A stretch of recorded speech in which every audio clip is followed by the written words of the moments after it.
Le nouveau film de Tarantino était sûrement le plus attendu de cette croisette.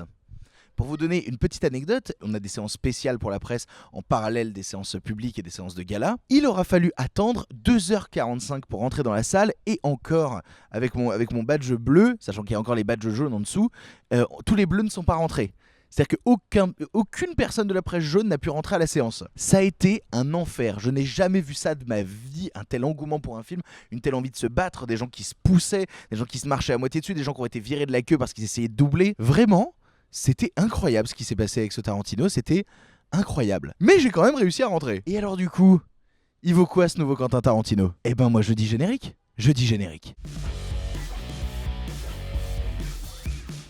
Il y a une chose déjà qui te marque quand tu sors du film, c'est que tu es incapable d'en parler. Vraiment, il m'a fallu beaucoup de temps pour remettre mes idées en place vis-à-vis du Tarantino parce que il y a tellement de choses dans le film est tellement foisonnant et tellement différent par instant de ce qu'il peut faire habituellement que c'est super déroutant. Et donc tu sors du film en te posant des questions et en te disant il faut que je réfléchisse, il faut que je fasse un peu le point et surtout il faut que je le revoie. C'est un film somme et il nous a été demandé de ne pas le spoiler. Et en même temps, quand on sort du film, on se demande bien ce qui est spoilable. Probablement la fin, probablement certains éléments, mais en même temps... Non, parce que le résumé qu'on nous donne depuis des années du film, à savoir l'histoire d'un acteur has-been et de son cascadeur dans le Hollywood de 1969, eh ben c'est ça. Ce n'est rien de plus que ça. Ne cherchez pas une histoire démesurée, une quête de rédemption, une histoire de vengeance, quelque chose dont on a l'habitude dans le cinéma Tarantino, non. C'est la vie de ces personnages-là et de Sharon Tate.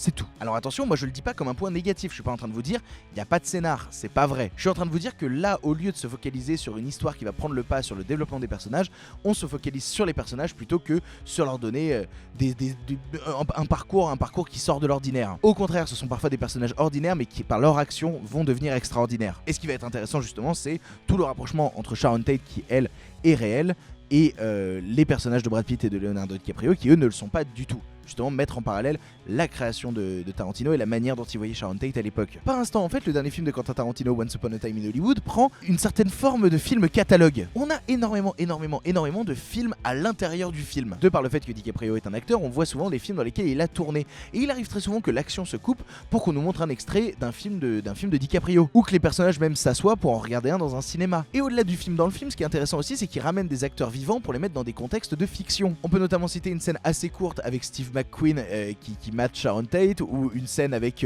Bruce Lee qui va se taper avec Brad Pitt. Ce qui est intéressant, c'est qu'il prend ces personnages réels et il se les fait confronter à de la fiction. Et ça va même être plus globalement tout le propos du film, le rapport entre la fiction et la réalité. Notamment dans une scène que je trouve assez dingue où Sharon Tate est dans une salle de cinéma, en tout cas Margot Robbie qui interprète Sharon Tate est dans une salle de cinéma pour regarder un film avec Sharon Tate, et donc on a Margot Robbie en Sharon Tate qui regarde un film où il n'a pas remplacé la Sharon Tate dans le film par Margot Robbie. C'est la vraie Sharon Tate. Margot Robbie Sharon Tate qui regarde la vraie Sharon Tate. Tout le propos du film est là, tout le propos se comprend par cette scène. Il y a d'autres trucs comme ça, notamment quand DiCaprio va jouer dans un film de Corbucci, mais en vrai, voilà, tout le propos du film, c'est à quel moment la fiction et la réalité peuvent créer une interaction. Le Once Upon a Time in Hollywood est un film dépressif, soyons honnêtes, c'est un film lent-silence, c'est la première fois en fait, on va pas chercher ce genre d'émotion chez Tarantino, on va jamais chercher à sortir du film en étant parfois triste, parfois un peu barbouillé, parfois sans trop savoir où on va. Et pourtant c'est comme ça qu'on sort du Once Upon a Time in Hollywood, on sort du film avec une sorte de déprime lancinante qui s'installe en nous. On n'est pas bien parce qu'au final le film est assez triste,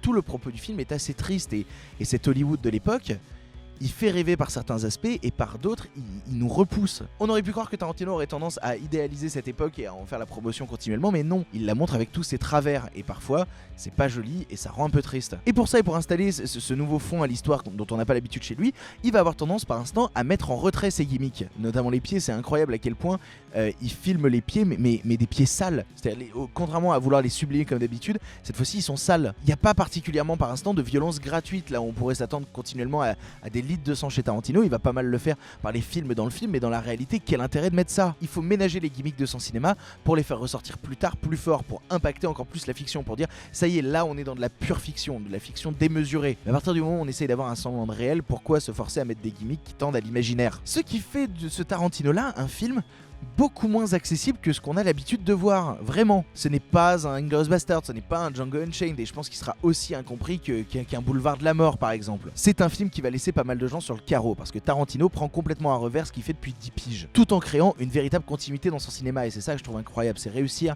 à être la suite logique de ce qu'on attend d'un réalisateur, et en même temps complètement à l'opposé de ce que pourrait demander le public. En tout cas, le film nous fait fermer notre gueule quand on en sort, et nous dit « Waouh, va falloir le décanter ».